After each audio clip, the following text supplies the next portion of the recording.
start to show. When the camera's gone, you're not the same anymore. Let everybody know who run the town. And I know you will show up, so Lord, I'm riding for ya. Cause you know I'm down, I'm down, I'm down, I'm down, I'm down, I'm down, I'm down, I'm down, I'm down, I'm down, I'm down, I'm down, I'm down, I'm down, Lord, you know I'm down for whatever. TeensLOL. It's called Teens Living Out. LOL. It's a talk show. It was started as 4 teens, 5 teens at the Bread House. Our main purpose is basically just to add real life issues and situations with the Bible, so people can just see a different aspect of how the Bible really, portrays and stuff like that. So these are some of the members. Cameo. And I'm Alice. And we are here to help with the hip hop panelists today. And All right. How are you doing today? Good. All right. So, can you tell me a little bit about yourself and what you guys do in the hip hop society? My name is Ozay Moore. I'm an MC / producer, and I also am the director for All the Above Hip Hop Academy. All the Above Hip Hop Academy is a program designed to give youth an opportunity to experience hip-hop culture, not just rapping, not just, what I'm saying, whatnot, but the whole broad spectrum of the culture, in hopes to highlight community, to build community, and to even have that on their radar. So we believe hip-hop is a lot bigger than just 1 or 2 elements. It's actually founded on 4 elements: b-boying, MCing, graffiti art, and DJing. So we offer these classes to the youth, taught by professionals. I myself have been contributing to hip-hop culture for the last 20 years. It's allowed me to see the world and travel and, do shows in Japan, Amsterdam, London, Germany, Spain, Norway, you name it. And it has enriched my life beyond just dollars. It's allowed me to have a different worldview, and it's allowed me to articulate and learn different skills that have kind of like followed me into workplaces and opened other doors for me. So these are the kind of things we want to be able to pass down: life skills, positive decision making, and really just help build our community through the youth, utilizing hip hop. My name is Cameo. I'm the founder of Good Girl Radio. I'm also a former, you can call me a personality, you can call me a journalist with Power 96.5. My background is really in media. In connection to hip hop, I guess you can say I'm the person who portrays it, where I take the pieces, or for example, from some things that he's doing or what mainstream sees, and pushes it out there. And I have the awesome perspective to see what is mainstream and what isn't mainstream, and what's real and what's not real, and what's highlighted and what should be highlighted. Also being a former producer for the local CBS affiliate, WLNS, same thing, how hip-hop affects what people see on a community level, also on a national level. At Good Girl Radio, it's a space and environment to talk about the things we usually don't talk about. We oftentimes have that Christian perspective, but the goal is to create a safe environment so people can talk about those things and feel comfortable. Because when you're able to express yourself and you feel as though you're heard and I can ask questions, and there is basically no judgment-free zone, I believe relationships are formed and relationships are built, and there's just a greater understanding, and that leaves less room for conflict and more room for community. All right, thank you. All right, I'm going to pass it down to Alice for a question for the panelists. Well, lately we've been talking about stereotypes, so here's my question. How do people stereotype you being in the hip-hop industry? I guess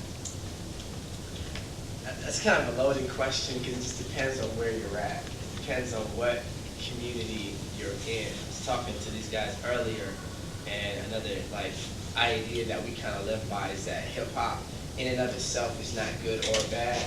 It's just it's a direct reflection of the people who make it. So if you're in a community where all they ever see is negative connotations of hip-hop culture. When you say I do hip-hop, automatically they assume you're a one-way. You know, you might go to, you know, Indianapolis, where they have a strong hip-hop culture, and obviously there's thug stuff, but there's also a very strong, conscious hip-hop movement there too. So to say I do hip-hop in, you know, St. Paul, you know, Minnesota, you know, it might be a complete different situation. They might say, oh, that's cool, I'm really into that, you know. So it really just depends on where you're at.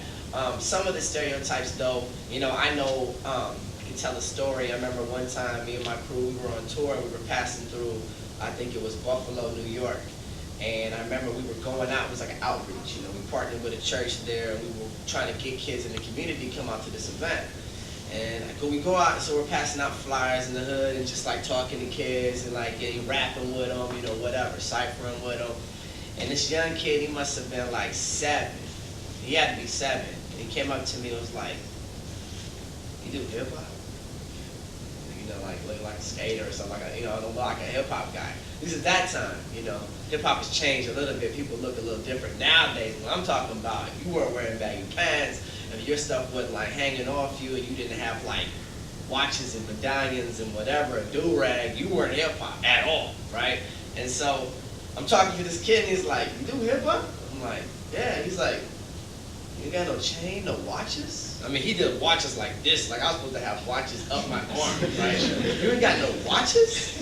Right? And so it reminded me of how powerful and how, I guess, the presence that hip hop has and the way that it's portrayed through the media, you know, is critical, because a lot of these kids are looking at hip hop artists as mentors or as like somebody they want to aspire to eventually. You know, maybe that person is a representation of how to make it out of their community, right? So I'm gonna do what he did, because I didn't get out of here. If he sold drugs and then took his money and made a legal business through it, that's what I'm gonna do. I won't sell drugs very long, just for a short amount of time until I can get my bread right. And then I'll make a studio and put all my people on. We'll have a label, we'll get some distribution, and then, you know, we'll make it legit, you know. But in the process, at whose expense, right?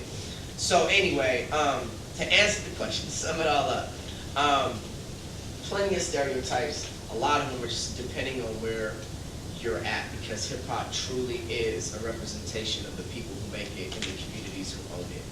So I've experienced both sides, good and bad. Well, what you said, it kind of reminded me of the singer Janelle Monáe. I was reading like an article about her. She says that she wears like the suits, stuff like that, because she doesn't want to be kind of mainstream and wear provocative clothing. She wants people to listen to her music and not the way she looks, for example. So people don't stereotype her just because they think she's like really good, just the way she is. Let's listen to her music and her lyrics. And she's beautiful too, so that's like crazy that she, you know, Yeah, she is. sticking in itself. Okay, and I think that hip hop is one of those things that it is it's built on taking from various different mediums. You know, it takes from rock, it takes from country, it takes from jazz, it takes from soul, it takes from R&B, it's like a sponge. So but it's crazy because it also it's a sponge, but it also has an effect. So as it soaks up and takes from all these different perspectives and ideas and opinions and philosophies, it also spills out. It's almost like a sponge gets squished, you know, like you squish it and it falls out, and then you let it go and it kind of sucks it back up again, you know, and push it, and wherever you put it at, it sucks it up and then you can squeeze it out. I mean, hip hop really does do that. When I'm talking to young people and they tell me that their favorite artist is somebody who I know and got nothing good to tell them, I'm like, and then I see their behavior, I'm like, you can't tell me that this artist is not influencing this kid, who is going to influence his community around him, who will be ultimately influencing our city, you know, in different pockets of the city. So it's I believe in the idea of, you know, each one teach one. You know, I believe in the power of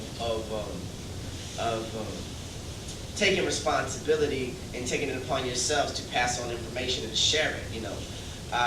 And so when kids, or people for that matter, anybody, any one individual is you know, I guess taking on negative connotations within hip hop and then applying it to maybe their home or their social situation or their neighborhood or whatever, it will eventually spill out into beyond just their household or just their direct influence. It spreads, and that's the thing. It's the beauty of it, and it's the complicated part about it. It's like, it's awesome that we can get online and put my music. I can make a song today, put it on, and it's readily available to the rest of the world to hear like in 10 minutes. But depending on what it is you're going to talk about, and having that wide of an audience, it really all boils down to, man, what are you going to say and what are you about? What do you stand for, and how are you going to utilize your craft to perpetuate that or to share that? So, yeah, hip hop absolutely influences the community, and I've seen it influence it in various different cultures. Like here in the States, it's different. Americans aren't necessarily cultural. We're not. We have various different cultures that make up the quote unquote American culture. But when you go to another country that's been around for thousands of years, has been around for thousands of years and doing their thing, you know, they have customs, they have food, they have cuisine, they have a language, they've been around for a long time. They have history, they have, just a longer history, a more deep developed history, a culture. You see their approach to hip hop is very different than the approach we have here. Although we started with, the hip hop culture started the way it did, all of a sudden, because we live in this super hyper individualistic society, we live in a society that is very much capitalistic. The one element of the culture that can make the most money will be the element that people will see more of. And that just so happens to be the rapper, the face, the person that's the loudest, the person that's making the songs and identifying with people and speaking their language. That's the person we highlight. So we strip the culture of its cultural elements and just highlight this one person or this one aspect of it, and it doesn't become cultural anymore. It's not about the dance. It's not about the visual art. It's not about the entrepreneurialism of it. It's not about all these other aspects. Whereas when you take hip hop and you bring it to Japan, they're cultural people already. So they don't just want the rapper. They don't even know what the rapper's talking about. You know what I'm saying? They're like, I can't understand it. It sounds cool, but where's the big picture? Like, there's more to it than this. Oh, there's breakers. Oh, there's graffiti. Oh, there's deep. Wow, I can dig it because we're cultural. We identify with culture. Yeah, we're accepting the whole thing. So artists like me and my comrades and people like more independent artists, we have gotten a lot of love in other countries because we represent more than just rapping. We come with a cultural perspective. So they just gravitate towards it because it's not just one dimensional. So again, good and bad, just depends on who's doing it. But yes, it absolutely does have an effect on the community. And anybody can say that you talk to a young person long enough, you can see how he has been directly influenced by hip hop. And, by the stuff that we're exposed to, it's a shame that that's their first. To this day, I probably can rap some of the songs I heard from them on the radio. People, Biggie Smalls, word for word. People are like, oh, Cameo, when I, my song, like, it's almost like a different person. And whether I knew the words, I remember how I was feeling in that moment and what I thought about and what it made me want to accomplish or want to do, if it did or if it didn't. And with me being 10 years removed from that, it still has an effect on me today because it takes me back right to that moment. It takes me to where possibly that rapper was in their mind. Why were they rapping those lyrics?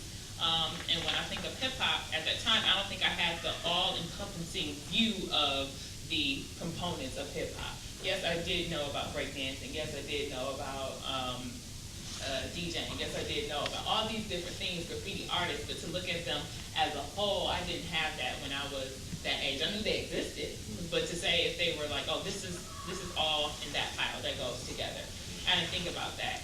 And maybe someone that had a huge influence on the hip hop culture, Tupac Shakur. I remember when he passed, like I was in grade school, and some of my friends were crying, and I wasn't that close by. But I'm just like, why are you crying? And to know, but later on I see why, because they were so connected and they understood his lyrics, and I think they probably felt as though that he spoke for them and he spoke for their generation. And it was someone that they could look up to and see, and he was deeper than just one song. And you could see the variety of songs he had, from Dear Mama to, Hail Mary, to, and so that kind of showed him as more than a one-dimensional person as well. So when I think of hip-hop's influence on my community, I almost want to say it felt as though at that time that they were a voice and also someone you could relate to. Queen Latifah, UNITY, I don't know if y'all remember that, but every little girl was like, Unity, I want to be like Queen Latifah. And when you have someone you can relate to, I think that's the essence of any human being. You want to be able to relate to someone to feel you, someone to understand you. Yes, I get you, I know what you're going through. And if you don't have that, and then it's someone that is put up on a platform that you can relate to, that's everything. And I think that's what hip hop did to my community and my friends. And for some, it does it today, but unfortunately, I don't say unfortunately, but the part that is mainstream highlights the not so good part of hip hop. And not to say that it's not okay to rap about that, because everyone goes through issues, everyone goes through things, and that's how you flush yourself of it. Some people may use dance, some people may use singing, but other people may use the art form, that one component of hip hop, to flush themselves of whatever they're going through, and that's highlighted. And for some, because they can identify with that one thing, it becomes their world, and that's not the truth. Can I go back on I'll just piggyback on what she said, because she brought up some really good points. It is definitely a layered. The question is layered because it impacts community, but hip hop is also good for individuals too. I think when you're talking about it being a release for one person, I'm not opposed to somebody being able to just release and let that out, whatever it is, good, bad, negative, indifferent, whatever it is. You should be able to utilize any artistic medium to do that. So I'm all for it. If a kid comes in here and he's rapping and he's cursing and he's just letting it out, I'm like, all right, man, obviously you had a lot on your mind, bro. Let's talk about it. That's fine. Get it out. Where it becomes a problem with me is that whereas there was once positive, black women or positive women in hip hop at the forefront, where you were able to turn on the radio or turn on TV and see somebody like Queen Latifah or Monie Love or Public Enemy, or you would see these different people who actually have something to say. You just ain't seeing that anymore now, and that's a complicated, or I say a difficult thing to wrap my head around, because it can be so positive, and the people who have been around long enough to know that there was at one point in time hip hop artists that encouraged me or challenged me to do better or to look at my life and situation differently, positively. We're just not hearing that anymore. You have to dig and search and ask and get online and do research to find these kind of artists, and because they're no longer being just presented to you as here, and it's so bad to where if you were to hear somebody as a positive artist, you would think they're automatically not as good. And that's one stereotype to go back, is to say, oh, you're a positive MC? Oh, word, you're probably not good. That's what that is, Or you're not making a lot of money? Oh, that's probably because you're not good enough. Whereas there's a lot of artists who have made stances. I know female MC named Invincible in Detroit. She's one artist who she's been, people have said she's like the female Eminem.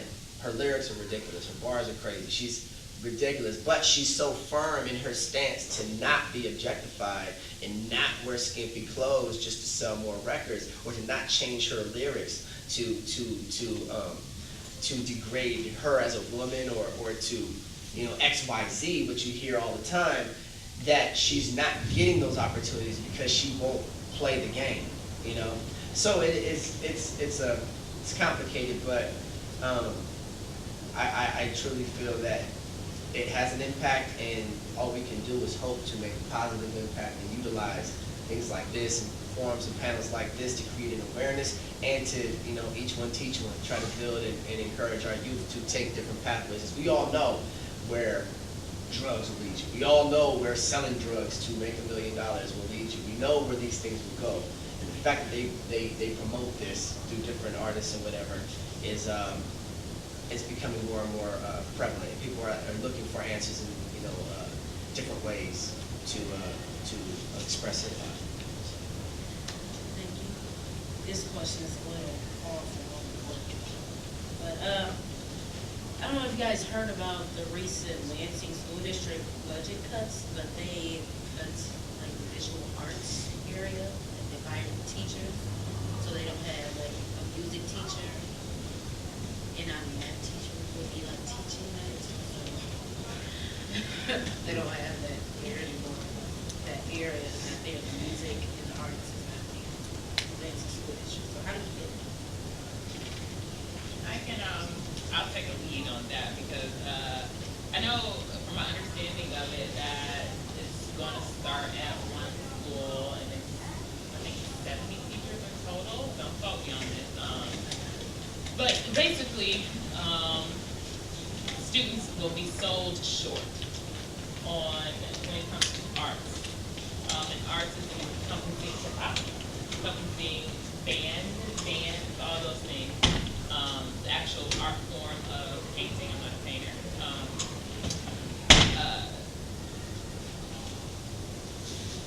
For lack of better words, that's my stuff. Because I know so many students when I was coming up, that's the only reason why they went to school. Like, that was the thing that they championed themselves on, that I was good at this. That's why they stayed there, because they were able to go to school after that. I know me being, I was a classically trained dancer, and I danced in my public schools. I also got training outside of school, but that's where some of my closest friends were. That's where I built a lot of my confidence in some of these art forms. That's what I felt made me unique and me stand out, because I can do this. That's where I excelled. I may have been, pretty smart within the books. That's where I felt more comfortable.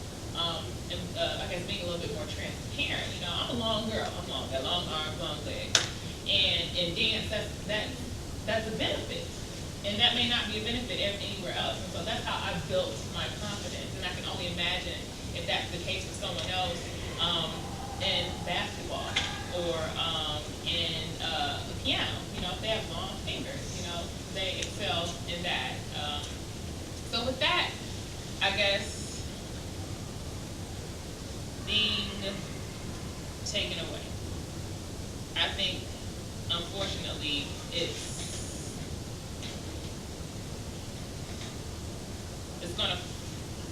just not good. I don't have any other way to explain it. It's just simply not good, because you're trying to build an education system for our children. And we know our education system is, I don't know how many years old, however when it started. And it started when people were in the agriculture, and that was the main form of business. And so the time frame and everything else was set based on that. We're not in that type of economy anymore, or we're not facing that type of economy. So things need to change, and I think they really need to come from our youth. The youth voices of what really matters. Does it make sense to get up and go to school at 8 a.m. in the morning? Does it make sense to have a curriculum that's without arts? Does it make sense to have a curriculum that's solely focused on the basic, math, science, applied technology? Do those things make sense? And when it comes to arts, I just don't see how you can leave that out, because there are so many creative fields that are birthed out of that. I'm sure even in the room that we're sitting in, it has to do with arts. The color scheme in this room, what you're wearing has to do with art. Entire industries, Paris, the fashion capital of this world is based on art. And so I think our administrators need to take that into consideration when they do that, because they are stripping our students of opportunities to grow who they are supposed to be, because you just become cut and dry, black and white, and it's just the gym shoes. Everything you have on has something to do with art. The gym shoes, how your gym shoe feels, the makeup, hair, that's art. That's art. I think the cuts are good and bad. I think they are, let me say they're bad and in some ways good. They are bad for every reason, every valid reason that Cameo just talked about, you know, and some more.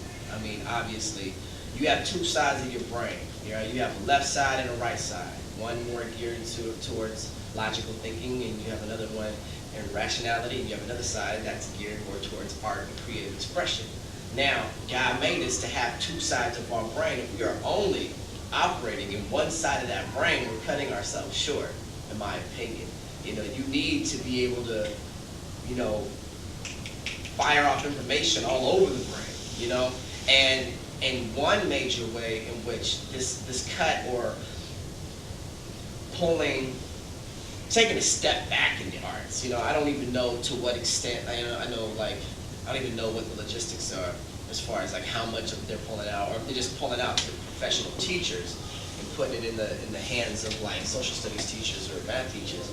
But the problem with that is we're taking a step backwards in preparing our youth, in my opinion, in preparing our youth for the kind of job opportunities that are available right now. We need people that can think on their feet. We need people who can creatively assess something and come up with creative solutions that maybe aren't rational. Maybe they are risks. You know, we need entrepreneurs. We need people building the creative community that we live in.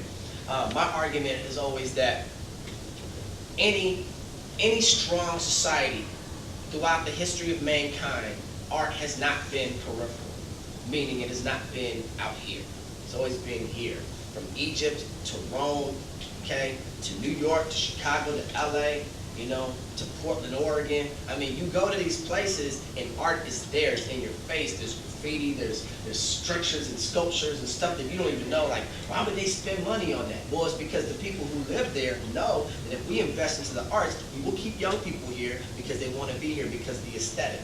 It feels right, it feels alive, it has mystery, it has all these components that make me want to be here, right? So the arts do so much more than just give kids an opportunity to doodle and paint and hang on the refrigerator.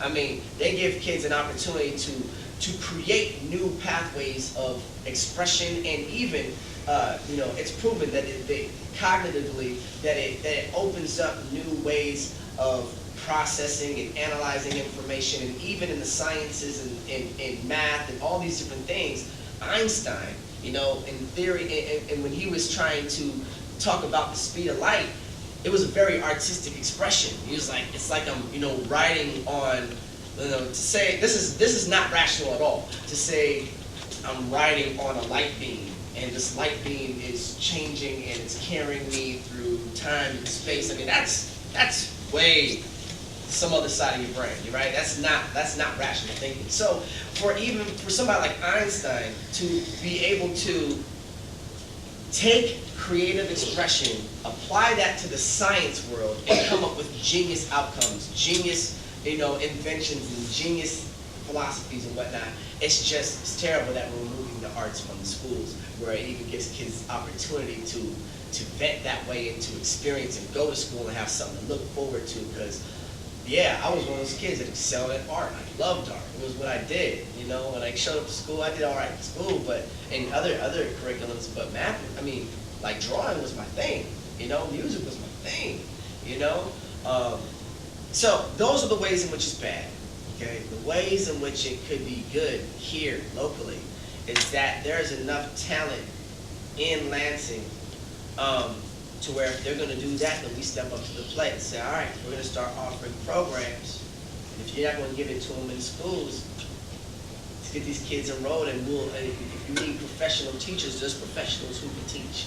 There's professionals who know what they're talking about, who have experienced it and done it for X amount of time, and they can pass down what they know to these kids who ain't getting into school. And I said ain't. I didn't just say ain't. So that's the plus side of it. You know, programs like AOTA, One Love Global, MADE, what y'all are doing, you know, PPM, and various different mediums in which we are taking a creative approach to engaging the youth into the community. This is where it's going to be good, you know. So yeah. Thank you. And I think there's one last thing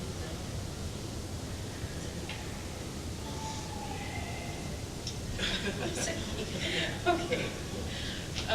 There was a recent argument on Twitter about the Lansing School District. Like, kids were arguing and talking about whose school is better and like which school is the brokest, and the schools don't have anything, so in the Lansing School District. And we just thought, why would you talk about your own school district? Like, there's 3 high schools. Yeah, and they were all talking about it, like dogging each other out. And we're trying to figure out, why would you do that when you're all in the same school district? Why would you talk about each other's school? Anyway, like either way, when it comes down to it, you're in the same school district. We're trying to understand. Yes. How has your life changed through this industry you're working in? Look at me first. Good Girl Radio is my baby. It is my baby. I think it is one of the reasons why I am here on this earth. Through Good Girl Radio, you have that environment, you have that space where it will be a no judgment zone. You know, where you may be that person. You may be in that field that's controversial. You may be doing things that are completely and totally out of this, not even out of the box, out of this universe. And you can come on and have a conversation about it. And people can, you know, it's no room for interrupting. Yeah, I may challenge you, I will challenge you. But you have an opportunity to prove who you are. And I think through that, you build a community. And as we know, the World Wide Web, the internet, whatever you want to call it, is making this world smaller and smaller and smaller. And it's smaller in a good way, smaller in a bad way. Because things are at the same time becoming more, you can say people are remaining to stay in silos, and things are still coming from one general source, but at the same time everybody has a voice. So it's transformative in the fact that you're giving voice to the voiceless. And when those people, when some students on Twitter are upset about why their school isn't where they believe it should be, you're giving them that platform. That's probably where it comes from. Because who listens to students, you know, and responds to them and says, I'm going to do something about it, and really hears the critical thinking and the reasoning why, and what got them into that position. Because all anyone sees is what's in front of you now. They don't know the backstory. And that's what it's about, going deeper and creating that community where it's not, as soon as I see you, I pass judgment, and we know where judgment is. Let's see, what that question was, how has the industry that I'm in affected my personal life? It has influenced my life. It has impacted my life both, you know, financially, but just in perspective. I think the fact that other countries do a lot more international traveling than we do is a shame, because your world is as big as you see it. You know, your world, the way you process information, the way you view other people and what they're going through, or even your community, is only as big as your perspective will allow you to I guess, assess.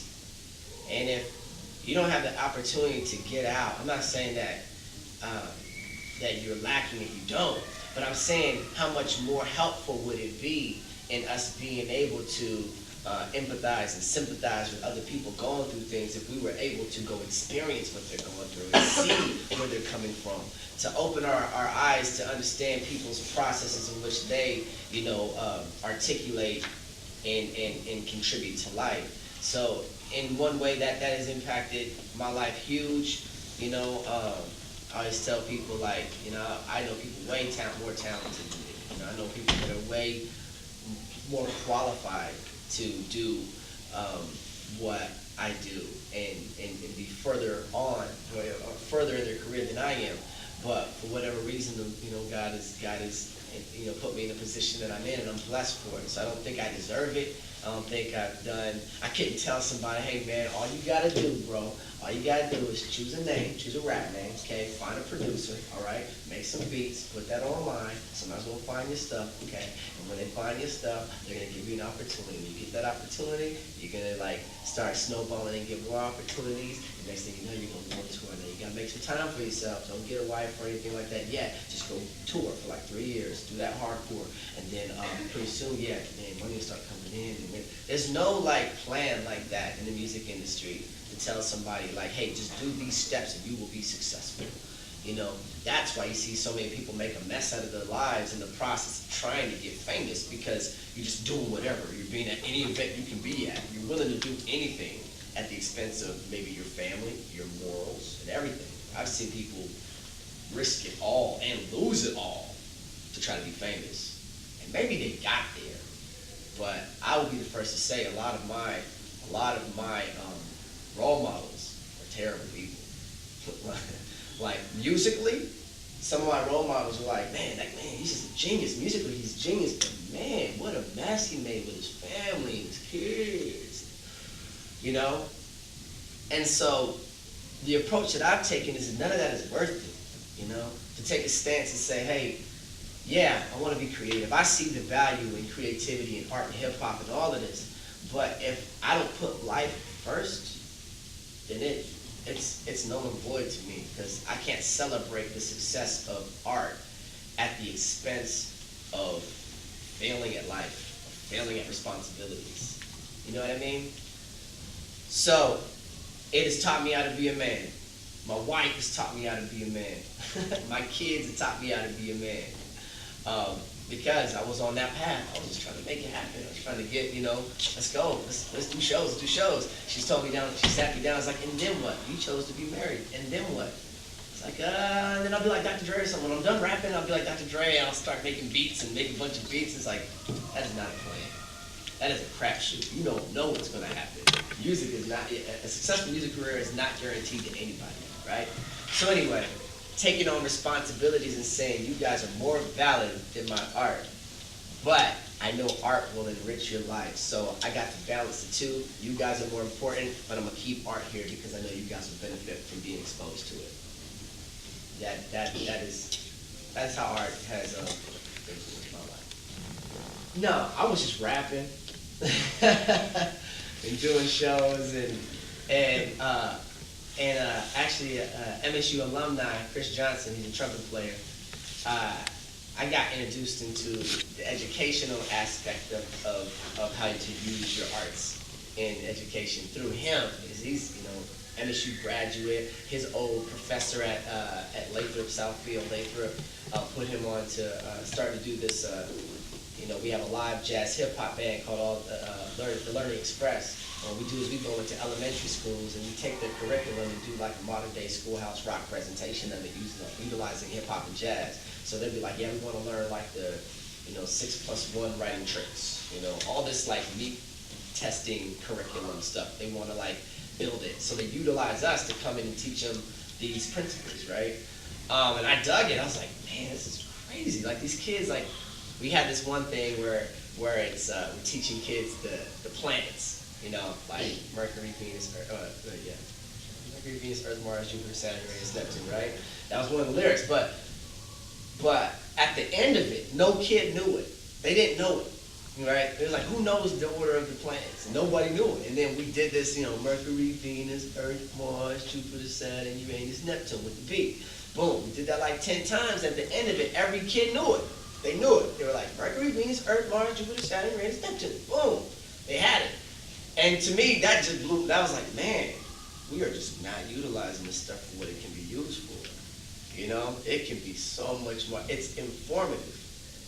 Rhythm, repetition, arts, all of that. It can reinforce curriculum in such a powerful way that we're just not giving it, we're not allowing it to do what it can do, at least not in Lansing right now. So anyway,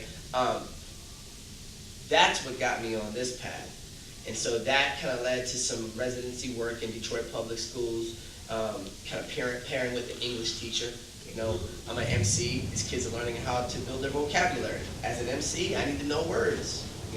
Let's learn a new word today. That's important. It's important to you as an MC, and it's very important to your school district that you are learning new words and learning how to spell them and have proper grammar and blah, blah, blah, blah, blah, blah. As an MC, as a communicator, it pairs. It works very well. And that just got me excited because all of a sudden it wasn't about me trying to build my music career. It was about, oh man, we have an issue in our community and the educational system, and hip-hop can be used as an instrumental tool to help reinforce it. Come on, let's do it. You know what I mean?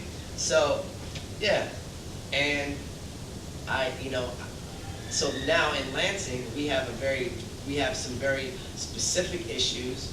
I was talking to a brother earlier today, and we were like, for a long time people have been shaking a finger at Detroit, like Detroit schools are so bad, they just shut down 42 schools, they're bringing the boundaries in, and but Detroit for the last 10 years has been working at curbing some of these issues with creative curriculum and like residency programs. Lansing has like the highest dropout rate amongst blacks and Latinos, and we have no programs besides basketball after school to try to change that. So who's losing? You know what I'm saying? Like, Lansing stepped it up in that department, okay? And so that's my opinion. That's just where I'm at. I get fired up about that because it's our community, it's our youth, it's our man. We need to be doing more and utilizing our gifts to do that. So anyway, that's why I'm on board to do this, and it's a multifaceted question. Even economically, I feel like the arts being present in a community will keep people here. It will keep young people from deciding after high school they're going to move to LA or Chicago where it's a cooler city. Why is it cooler? Because there's more stuff going on. Why is there more stuff going on? Because there's creative people there making stuff happen. There's arts. Right? We're not going to find sustainability here if we don't start championing these creative minds and giving them a platform to display these creative ideas and philosophies and concepts. That's why, that's why I'm doing what I'm doing. Any more questions? Okay, well, let's give our panelists a hand. Can I ask a question? Now you brought the question up about the high school. Like, I want to hear from these guys. Like, can y'all be? No? Can we hear from them? I kind of want to hear from you guys. I have something to say. Oh, yeah. Okay, well, I don't go to Lansing School District, I go to East Lansing School District. And so there's this thing where I really wanted to do like a dance team this year because there's nothing really for me to do at that school, and they don't dance. It's really enough for me to do. That was really hard for me this year. I just was like, I don't want to go to school. I just want to go to school. There's nothing for me to do. And then I talked to the sports director about getting dancing there. He said no. And I just talked to him, I was like, but there's nothing for a lot of kids that like to dance. Like, people like the dance team to be there, so we can have something to, like, so we can feel like there's a reason for us to come to school and all that. And then a lot of kids from my school, they'll talk about like Lansing schools and how all their kids are stupid or something like that, about they're dangerous. I don't know. Yeah, that's what they'll say. And I just be like, but you wouldn't even know those kids. Like, a lot of them are really talented and all that. So that was kind of helping out. No, but yeah. Sorry, I just had that on my mind for a while. well, listen, I kind of want to hear you guys' opinions about the schools and, who you guys all in? Is everybody in high school? In high school? Y'all in high school? You in high school? So, are you guys in Lansing schools? So what is the beef between schools and, you know, which school is the brokest and which school has the least, like, tell us about that. Like, what is that, when you guys ask, like, why is this bickering going on? Like, what is it? What is it? Like, obviously it's being teenagers and, you know, high school is your whole world to some, but like, where do you guys, like, what do you see? Obviously you guys are involved in like something really productive, you know, talking about peace and prosperity as a movement. That's not a high school topic that I've been exposed to very much, but like, how do you view the Lansing schools and what needs to happen? For sure. When I was in National County, graduated from Sexton, and I was the class president. So when I wanted stuff done, I would get a petition from all the high school students, from freshmen on up to seniors. And when I wanted it done, my principal, he couldn't say no to me because I would argue no. So that's basically what I did, and it worked a lot. Like, we had, a long time ago, there was this girl, she started a fashion show, and we brought the fashion show back, we brought the talent show back, we brought the dances back, we brought our trips app back, we brought fundraising back. So there's a lot of things that you can't do, but you just gotta open your mouth. Well, even so, it's still relatively challenging to do much of anything. In the training, what they told us is that we had to have power over the person we're trying to get something from. So if we're trying to get something from the principal, we need to have power over him by going to the school board. So if we would try to establish a dance company at our school, we actually do have one because Everett is a performing arts magnet. Although our performing arts is very much lacking, but we still have some things. But if we wanted to establish more, we have to gain power over the principal himself, or even over a teacher. We have to find who's above them. So we need to go to the superintendent and talk to them and say, look, we are trying to establish this dance company because students who go to the school, multiple students, don't have much of anything to do. And even if he says no, or our superintendent, I believe is female, if she says no, then we go to our parents, because our parents are the ones who vote the school board in to power. And if we get parents involved to get them to say, hey, something needs to change, then we get their voices and they petition the superintendent and the school board, then they can make the change. But as far as the rivalry goes between schools, I think it's because of mainly sports. Especially in the Lansing School District with having 3 different schools. We all want to be that top school, like Everett went 9-0 football season. So we're like, yeah, we want to be the biggest and the baddest around, so everyone else, they want to talk about us. And vice versa. When Sexton did really, really well in basketball last year. 2 years in a row. See? I'm not one to follow sports, but we will just have that rivalry because we want to be the top Lansing school. And I think that's where all of that rivalry stems from. It's a good old fashioned school rivalry. Yeah. What about the arts though? Pulling the arts out, y'all feel about that? Or like, at least not pulling the arts, but making it so they don't have professional art teachers in schools. Am I right? Is that every school you said? I don't think it's every school. I think they're starting with one, and they're cutting that. And I don't know if it's as drastic as, like, say, your math teacher is going to teach you flute. I don't know if flute is something, but If he knows how to play. right. Right. I think they're going to get some type of training, but they won't. They may not have necessarily the professional skills. You know, it's different when there's someone who has been in the field for 10 years, 20 years, has a connection to guide you as opposed to someone that got trained for 1 week on this particular topic. And so I think that's the switch over or the difference. I know that the teachers are going to go. I don't know where they're going. I think it's a little access to me. I hated art. I just couldn't draw. I was horrible at it. But I really did like the class, even though I couldn't, do as good as other students. But it kind of relaxed me and made me feel a different way because I could feel like I could express myself in this way. Even if I was bad, I would still be A. And like the teacher that I had, she was a professor in MSU and in other colleges too. So she was really professional. whenever you take out the professional people, it's kind of like just a little awkward, you know, because you can't have that's just like having a math teacher teach science or teach sociology. You can't, there's no way, it's impossible. So I think that's a little kind of confusing. And even if they did have training, it's still not going to change them because they really don't have a heart for it. Yeah, the passion. But if you don't have power, you don't have much. Honestly. Because when it comes to getting some things that you want done and it is valuable, those with power, I'm not saying they can take it from you, but it's easier for them to influence you and influence your decision. So for example, with the dance thing, if you had, 100 girls sign this petition and say, I want this, that's power. You have 100 people and possibly another 100 guardians, parents, sisters, brothers, aunts, uncles, whomever, that are over these 100 students. That's 200 people that you're going into the principal's office or whomever's office representing, say, I'm only one person, but I really have 200 people behind me. So when you think about the things you want, think about building your power. Power comes through relationships. Power comes through also what you have. I don't want to make this seem so emotionless.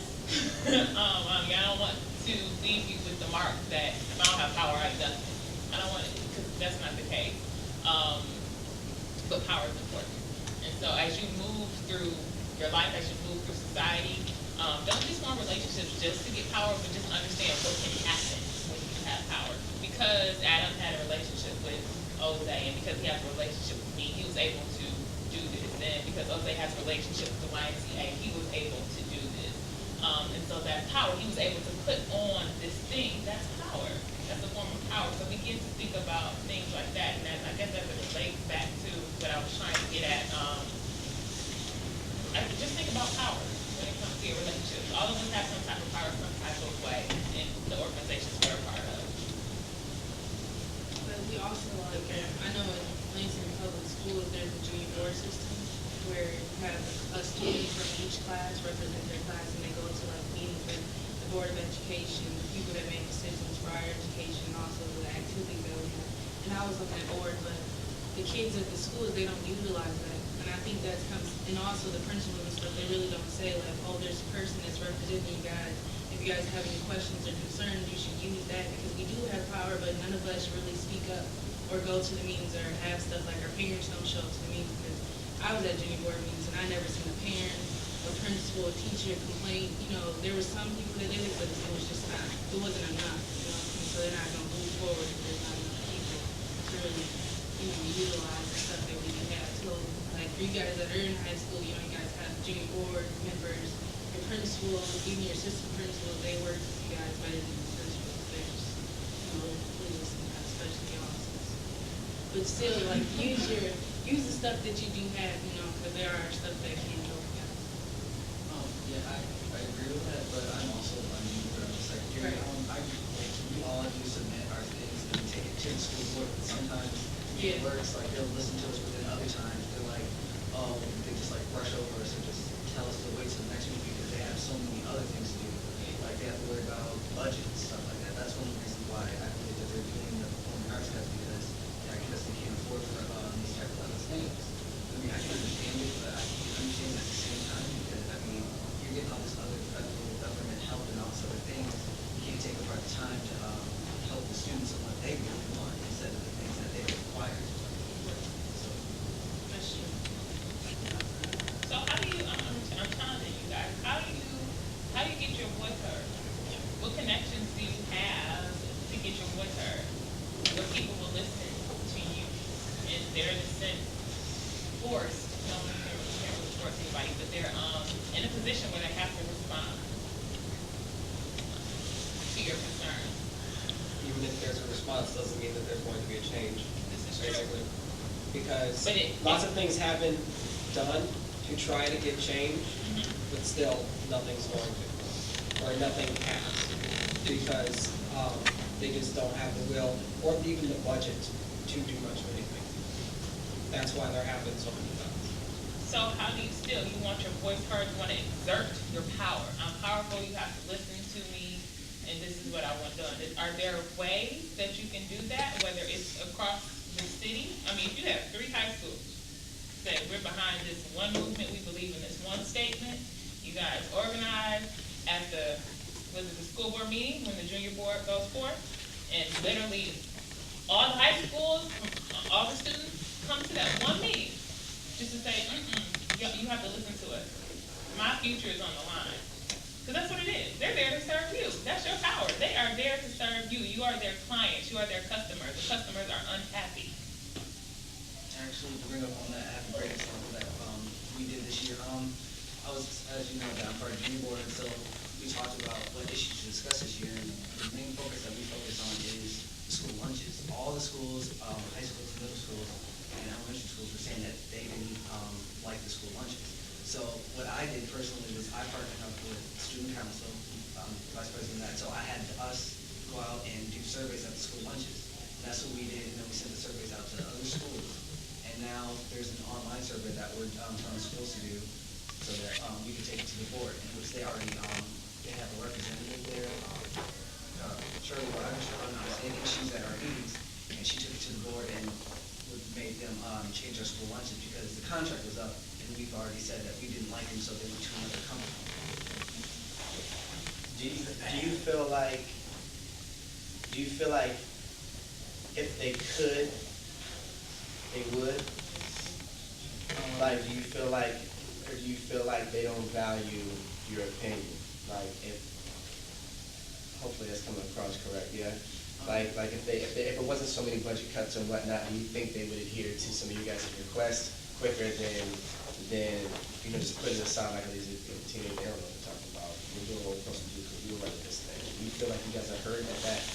Like, I just think at time we are and that we aren't. I mean, it all comes back to the other thing of relation because they'll listen to us if they like feel it to the heart, like they're like, oh yeah, I had that same issue, or I hated that too. They'll listen to us and they'll change it. But if they're like, oh, I haven't heard that much, or it's not that bad, or whatever, they just won't hear this, brush it off.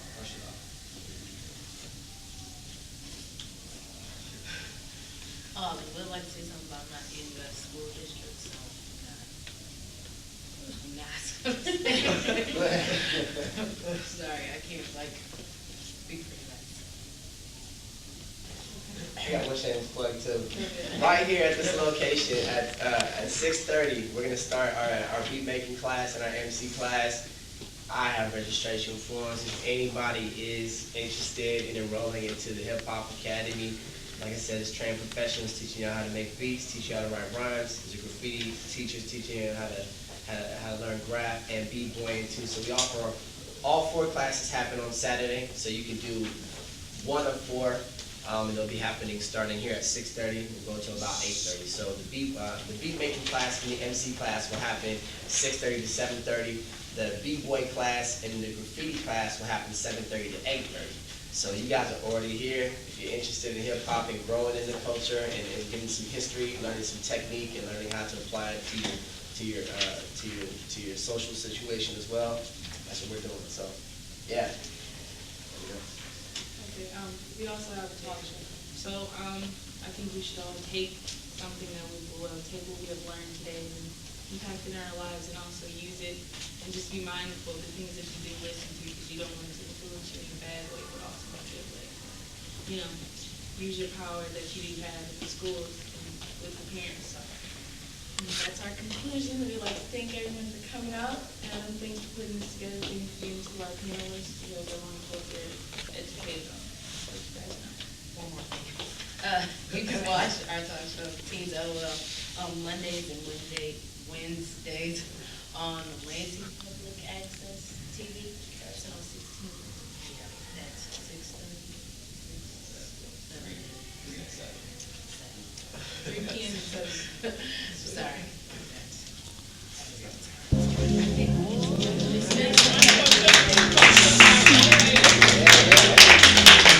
Start the show. When the camera's gone, you're not the same anymore. Let everybody know who run a town.